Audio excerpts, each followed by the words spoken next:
जाएगा। So now without wasting any time चलिए आते हैं इस कहानी की मेन स्टोरी लाइन की तरफ। मूवी की शुरुआत में ही एक शख्स आकर ईथन हंट यानी कि कहानी के लीड एक्टर टॉम क्रूज को एक एनवेलप थमा देता है और हमेशा की तरह इस बार भी ईथन को एक न्यू मिशन मिला था और इस बार का जो उसका डिवाइस था वो थी एक किताब जिसके अंदर ब्लड रिकॉग्नाइजेशन से उसे उसका नया मिशन मिलने वाला था। उस किताब के अंदर एक प्रोजेक्टर था जिसमें ये बताया जाता है कि 2 साल पहले तुमने जिस सोलोमन लेन को पकड़ा था उसी की टीम के आज भी कुछ लोग एक्टिव हैं जिन्हें अपोस्टल्स के नाम से जाना जाता है। 2 साल पहले जब कश्मीर में स्मॉल पॉक्स की महामारी हुई तो उसके जिम्मेदार भी अपोस्टल्स के लोग ही थे जो कि इंटरनली सोलोमन लेन के लिए काम किया करते थे। इस मिशन का लीडर था जॉन लार्क जिसकी आइडेंटिटी आज भी छिपी हुई है, मगर उसी का साथी डेलब्रूक जिसकी आइडेंटिटी रिवील हो चुकी है तो हमारे लोगों ने उसे पकड़ लिया है और अब हमें पता चला है कि इनका अगला मिशन दुनिया के 1/3 सिविलाइजेशन को खत्म कर देना है, जिसमें वो एक न्यूक्लियर बॉम्ब का इस्तेमाल करने वाले हैं और इस न्यूक्लियर बॉम्ब के अंदर 3 प्लूटोनियम के गोले लगने वाले हैं। अब इस वक्त ये प्लूटोनियम के गोले अपोस्टल्स के पास में नहीं है, मगर ये लोग जल्द ही उसे चुराने की कोशिश करेंगे। तो अब यहाँ पर ईथन का मिशन है इन अपोस्टल्स से पहले इन तीनों प्लूटोनियम के गोलों को चुरा लेना और इस तबाही को रोक लेना। और हमेशा की तरह ईथन को यही अलर्ट दिया जाता है कि इस मिशन में अगर तुम किसी भी तरह से पकड़े जाते हो या फिर मारे जाते हो तो IMF का तुम्हारी तरफ से कोई भी संबंध नहीं रहेगा। अगर इस मिशन को स्वीकार करते हो तो वेलकम। जिसके बाद सीन शिफ्ट होता है one of my favourite place Berlin. यहाँ ईथन, बेंजी और लूथर उन प्लूटोनियम के गोले की डील करने के लिए आए थे। डीलर ने उन प्लूटोनियम गोलों के बदले करीब 200 मिलियन कैश मांगे थे इनसे, लेकिन जैसे ही लूथर पैसों से भरा बैग डीलर के पास लेकर जाने वाला था तभी वहाँ की लाइट चली जाती है और एक थर्ड पार्टी आकर गोलीबारी करना स्टार्ट कर देती है। इस बीच ईथन भी अपनी बंदूक निकाल लेता है और एक एक करके उन गुंडों को मारने की कोशिश करता है, मगर इसी बीच वो सभी लूथर को पकड़ लेते हैं और ऊपर से उसे जान से भी मारने वाले थे। हालांकि इस वक्त ईथन के सामने कार थी और सामने खुला रास्ता था और ऊपर से प्लूटोनियम भी उसके पास पड़े थे। वो चाहता तो कैसे भी करके वहाँ से निकलकर भाग सकता था, लेकिन ईथन ने ऐसा नहीं किया और अपने दोस्त की जान बचाने के चक्कर में अपने हाथ से प्लूटोनियम गवा दिया। जिसके बाद सीन शिफ्ट होता है डेलब्रूक पर जिसे कि ऑलरेडी CIA के एजेंट्स ने पकड़ रखा था। इस वक्त वो एक हॉस्पिटल में था और यहाँ टीवी में एक न्यूज चल रही थी कि अपोस्टल्स अपने काम में कामयाब हुए। उन्होंने कई सारे बम धमाके करके मासूमों की जान ले ली और अब वो एक नए मिशन की ओर हैं, मगर ये सीक्रेट मिशन किसी को भी पता नहीं है। डेलब्रूक के पास में उसका एक फोन था जिसके अंदर इस पूरे मिशन की जानकारी थी, मगर ये फोन अनलॉक करना बहुत मुश्किल था क्योंकि इसका पासवर्ड सिर्फ डेलब्रूक ही जानता था और वो इस फोन को अनलॉक नहीं कर रहा था। ईथन और लूथर का कहना था कि सारी तबाही के जिम्मेदार तुम हो। जहाँ डेलब्रूक उनसे पूछता है कि मैं इस हॉस्पिटल में कब से हूँ, जहाँ लूथर उसे बताता है कि करीब 2 हफ्तों से तुम यही हो और इन्हीं 2 हफ्तों में पूरी दुनिया में कई सारी तबाही मच चुकी है। ईथन डेलब्रूक से जॉन लार्क की इन्फॉर्मेशन मांगता है, जिस पर डेलब्रूक हंसने लगता है और कहता है उसकी इन्फॉर्मेशन मैं तुम्हें तभी दूंगा जब तुम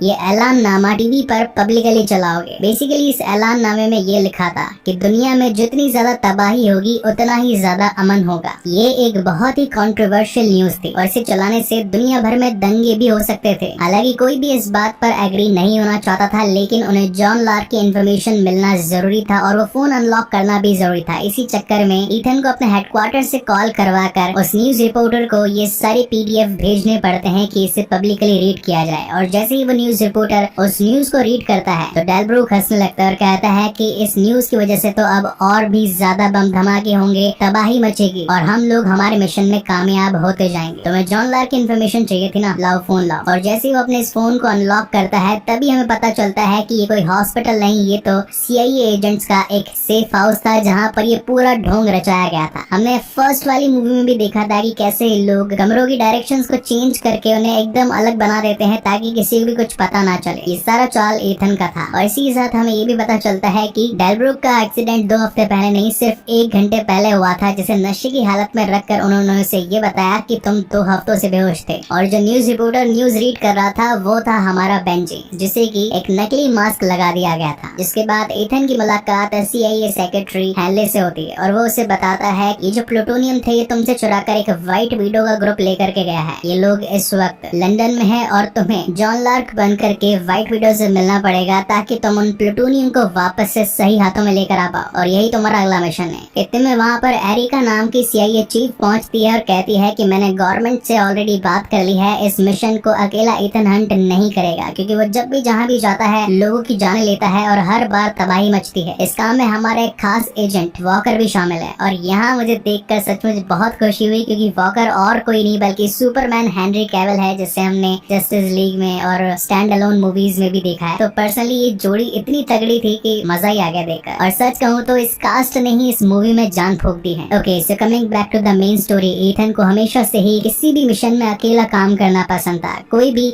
दूसरा आदमी जब भी आता मिशन के अंदर गड़बड़ कर दिया करता था, और यही रीजन था कि ईथन वॉकर के साथ काम करना नहीं चाहता था। लेकिन अब जैसा कि गवर्नमेंट के आदेश हैं, तो हेनरी कैविल भाई साहब यानी कि वॉकर तो उनके साथ काम करने वाला ही था। अब यहाँ पर ईथन का ये प्लान था कि वो जाएंगे असली वाले जॉन लार्क के गले में एक बेहोशी का इंजेक्शन लगा के उसके फेस का नकली मास्क बनाएंगे और व्हाइट विडो से जाकर प्लूटोनियम की डील करेंगे। इन्हें एक चलते प्लेन से सीधा लंदन की एक बड़ी कांच की बिल्डिंग पर उतरना था, जहाँ पर एक बड़ी पार्टी होने वाली थी। मगर इसी बीच मौसम बिगड़ जाता है और एक बिजली आकर वॉकर पर गिरती है, और इसी बीच उसका ऑक्सीजन पाइप भी निकल जाता है। जब ईथन उससे कम्युनिकेशन नहीं कर पाता तो वो फटाफट से जाकर अपना ऑक्सीजन मास्क वॉकर को देता है और उसकी जान बचा लेता है। कैसे तैसे करके उसका पैराशूट खोलकर जब ये लोग बिल्डिंग पर लैंड करते हैं, तो यहाँ वॉकर उससे कहता है कि लगता है बिजली के झटकों ने तुम्हारा ऑक्सीजन पंप गिरा दिया, अपनी जान को बचा कर रखना ईथन अगले मिशन तक। खैर यहाँ पर हम व्यूअर्स वॉकर की नासमझी भी देख पाते हैं कि एक तो ईथन ने उसकी जान बचाई और वो उल्टा उसी पर ही शेर हो रहा था। तो कुल मिलाकर के कंक्लूजन ही निकलता है कि ये लोग उस पार्टी में पहुंच जाते हैं और असली वाले जॉन लार्क को पकड़ लेते हैं। अब यहाँ पर आपने कई सारी इंस्टा रील्स में और यूट्यूब शॉर्ट्स में देखा होगा कि हेनरी कैविल और टॉम क्रूज मिलकर एक चाइनीज के साथ धड़ाकेदार फाइट करते हैं। इस फाइट के कंक्लूजन में निकलता है कि इनकी जो इंजेक्शन जिससे वो इस जॉन लार्क को बेहोश करने वाले थे वो तो गिर जाती है, मगर वॉकर एक बड़े लैपटॉप से जॉन का सर फोड़ देता है। और जब ये लोग उसको टॉयलेट में बैठाकर उसका फेस रिकॉग्नाइज करने वाले थे, तो पता चलता है कि लैपटॉप भी टूट चुका है, यानी कि ये लोग फेस को चेंज नहीं कर सकते। और अब नहीं चाहते हुए भी ईथन को अपने असली फेस के साथ में व्हाइट विडो के साथ मिलकर प्लूटोनियम की डील करनी थी। इस वक्त यहाँ पर एल्सा भी पहुंच जाती है, जो कि एक ब्रिटिश गवर्नमेंट एजेंट थी। अब क्योंकि एल्सा ईथन की दोस्त थी, तो वो ईथन को ये बताने आई थी कि अगर बाय चांस तुमने जॉन लार्क बनकर व्हाइट विडो के साथ में डील करी, तो यहाँ ब्रिटिश गवर्नमेंट के बहुत सारे एजेंट आकर जॉन लार्क को जान से खत्म कर देना चाहते हैं, ताकि उनका मिशन कभी कंप्लीट हो ही ना। मगर ईथन जानता था कि सिर्फ जॉन लार्क को खत्म कर देने से ही तबाही नहीं रुकेगी, उन प्लूटोनियम को सही हाथों में पहुंचाना भी इम्पोर्टेंट है, और इसीलिए वो पहुंच जाता है व्हाइट विडो के पास में। अब ऑलरेडी एल्सा ने तो चेतावनी दे ही दी थी, तभी वहाँ पर गवर्नमेंट एजेंट्स आकर जॉन लार्क यानी कि ईथन हंट पर गोलियां बरसाना शुरू कर देते हैं। अब वो अपनी जान और इसी के साथ साथ व्हाइट विडो की भी जान बचाकर एक सेफ प्लेस पर पहुंचते हैं। यहाँ में व्हाइट विडो का घर दिखाया जाता है, मतलब घर तो क्या है, वो एक तरीके से महल है, और यहाँ पर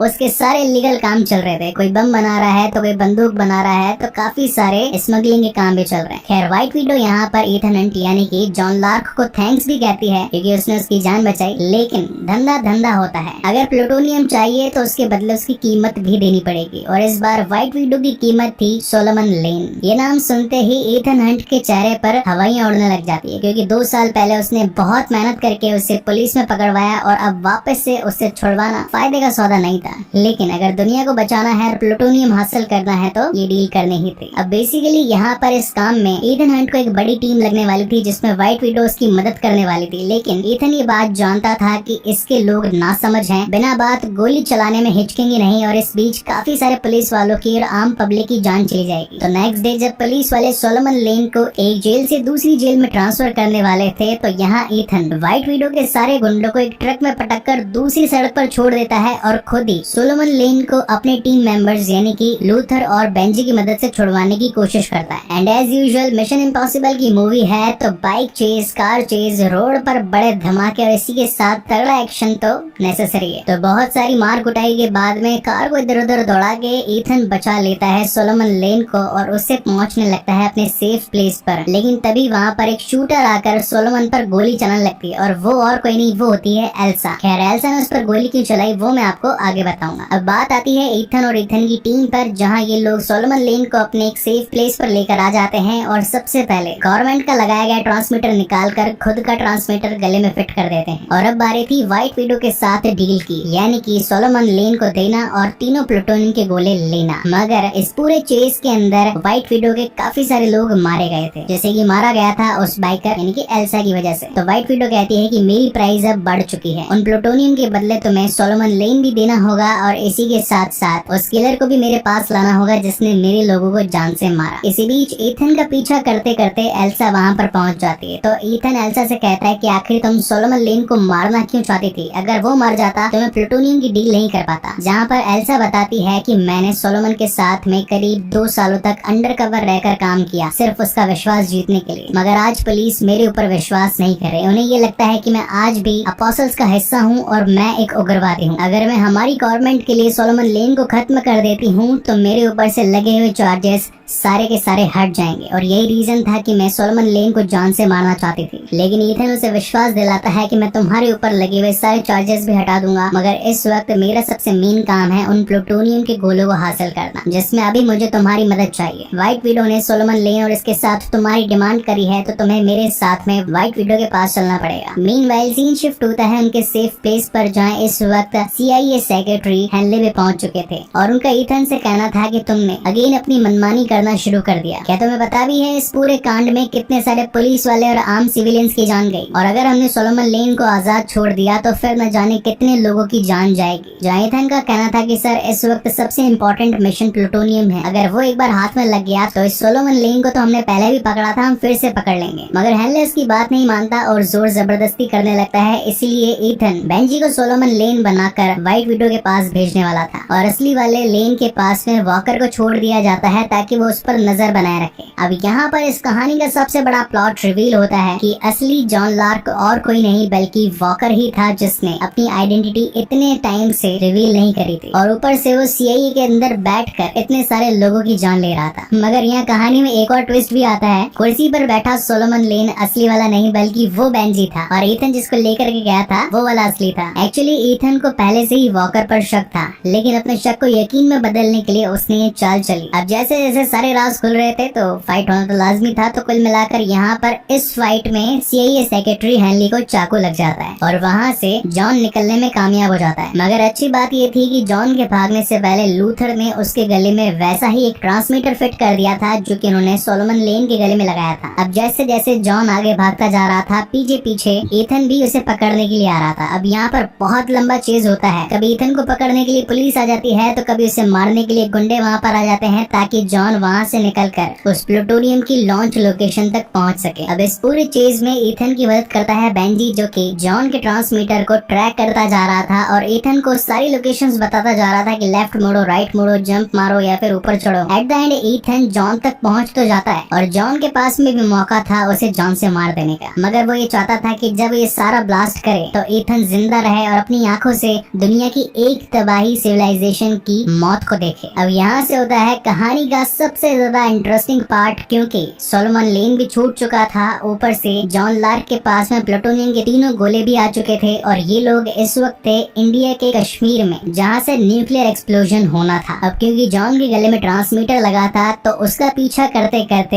ईथन, एल्सा, लूथर और बेंजी भी कश्मीर पहुंच जाते हैं। अब इनका पहला टास्क था कैसे भी करके प्लूटोनियम को ढूंढना और उस बड़े एक्सप्लोजन को रोकना। इन प्लूटोनियम के गोलों की खास बात ये थी कि इनके अंदर रेडिएशन की मात्रा बहुत ज्यादा थी, लेकिन इस वक्त जिस प्लेस पर मौजूद थे वो एक मेडिकल कैंप था, और वहाँ पड़ी सभी दवाइयों में से रेडिएशन ही रेडिएशन निकल रहा था। तो बेंजी भी ये ट्रैक नहीं कर पाता कि आखिर किसके अंदर वो सारे एक्सप्लोजिव पड़े हैं। लूथर बताता है कि सिर्फ एक ही तरीके से हम बड़े एक्सप्लोजन को रोक सकते हैं, अगर डेटोनेटर ऑन हो जाए और काउंटडाउन स्टार्ट हो जाए तो लास्ट के 10 सेकंड्स में अगर उस डेटोनेटर से मेन की निकाल दी जाए तो ये एक्सप्लोजन रुक सकता है। हालांकि सुनने में तो बड़ा आसान था, लेकिन अगर बाय चांस काउंटडाउन स्टार्ट हो गया और टाइम पर की को नहीं निकाला गया तो दुनिया की 1/3 सिविलाइजेशन खत्म हो जाती। अब इतने में जॉन और लेन को भी मालूम चल चुका था कि ईथन यहाँ पहुँच चुका है, तो लेन उस एक्सप्लोजन को स्टार्ट करवा देता है, यानी कि काउंटडाउन भी शुरू हो चुका था, और ऊपर से वो रिमोट लेकर के भाग जाता है जॉन हेलीकॉप्टर में बैठकर। ईथन इस बात को जानता था कि ये उसके पास में लास्ट मौका है, अगर उसने उस डेटोनेटर में से की नहीं निकाली तो प्लूटोनियम फट जाएगा। तो वो पीछे के हेलीकॉप्टर के लगेज से बंधी हुई रस्सी पर लटक जाता है और एक हेलीकॉप्टर में कैसे तैसे चढ़ जाता है। मीनवाइल हम व्यूअर्स को ये पता चलता है कि लास्ट मूवी में हमने जो जूलिया को देखा था जिसकी शादी ईथन से होने वाली थी, वो भी उसी मेडिकल कैंप में मौजूद थी, जिसकी मुलाकात लूथर से होती है, और लूथर जूलिया को बताता है कि उसकी लाइफ में सिर्फ 2 लड़कियों की ही अहमियत है, पहले नंबर पे तुम हो और दूसरी नंबर पर एल्सा है। अब यहाँ पर कहानी में टोटल 4 सीन्स पैरेलल चलते जाते हैं, तो मैं एक एक करके सारे एक्सप्लेन कर देता हूँ। नंबर 1 पर आता है बेंजी, जो कि रेडिएशन से भरे बॉक्सेस को चेक कर रहा था कि प्लूटोनियम किस में है, क्योंकि गोले थे 3 और इस वक्त लूथर के पास था सिर्फ 1, यानी कि बाकी 2 को ढूंढना जरूरी था। दूसरा पैरेलल सीन चल रहा था एल्सा की तरफ, जो कि इस वक्त सोलोमन लेन को जान से मारने के लिए ढूंढ रही थी, क्योंकि अगर उसने उसे नहीं मारा तो ब्रिटिश गवर्नमेंट एल्सा को ही जेल में ठूस देगी। तीसरा सीन चल रहा था जॉन और ईथन का हेलीकॉप्टर चेज, जो कि पर्सनली मेरा तो फेवरेट है, मगर इसे मैं ज्यादा एक्सप्लेन कर नहीं सकता क्योंकि एक तो पैरामाउंट की मूवी है और ऊपर से वैसे भी ये वीडियो मोर देन 18 मिनट्स निकलने वाला है, तो स्ट्राइक का बहुत बड़ा खतरा है। And last not the least parallel scene था सोलोमन लेन का, जो कि बैठे बैठे सारे मौत के मंजर को अपनी आंखों से देख रहा था। अब इन चारों के डायरेक्टली कंक्लूजन पर आते हैं। ईथन कैसे भी करके अपने हेलीकॉप्टर से जॉन के हेलीकॉप्टर में भिड़ंत मार देता है और दोनों गिर जाते हैं खाई के आसपास। अब यहाँ इन दोनों तगड़े एक्टर्स के बीच में 1-to-1 कॉम्बैट होता है, मस्त वाली फाइट, लेकिन अनफॉर्चुनेटली एक्सप्लेन क्या ही करूँ मैं इसे। अब यहाँ बैक साइड में बाकी के 3 पैरेलल सीन्स तो चल ही रहे हैं, तो वो मैंने ऑलरेडी एक्सप्लेन कर दिए हैं। तो सीधा मेन कंक्लूजन पर आते हैं। लास्ट के बचे होते हैं सिर्फ 10 सेकंड। अब इन 10 सेकंड्स में लूथर को रेड एंड ग्रीन वायर साथ में काटना भी था और इसी के साथ पैरेलल वे में ईथन को डेटोनेटर से वो की भी निकालनी थी ताकि ये बॉम्ब एक्सप्लोजन से पहले ही रुक जाए। मगर जॉन था कि उसका पीछा छोड़ने को तैयार नहीं था। ये लोग ऑलरेडी एक रस्सी की मदद से पहाड़ी के बीच में लटके हुए थे। अब ईथन भैया के पास कोई रास्ता नहीं था, तो आप दिखाना था, वो खींच देते हैं उस रस्सी को और वो हुक जाकर सीधा हेलीकॉप्टर के साथ नीचे गिरता है, वो भी जॉन के सर में लगकर, और वक्त रहते ईथन उस एक्सप्लोजन को रोक देता है और इसी के साथ दुनिया में होने वाली एक बड़ी तबाही रुक जाती है। इस मूवी के एंड में हम एरिक को देख पाते हैं, जो कि जूलिया का नया हस्बैंड था। ईथन जानता था कि अगर वो जूलिया के साथ रहेगा तो उसके साथ साथ पूरी मुसीबतें जो वो खुद झेलता है वो जूलिया को भी झेलनी पड़ेगी, इसीलिए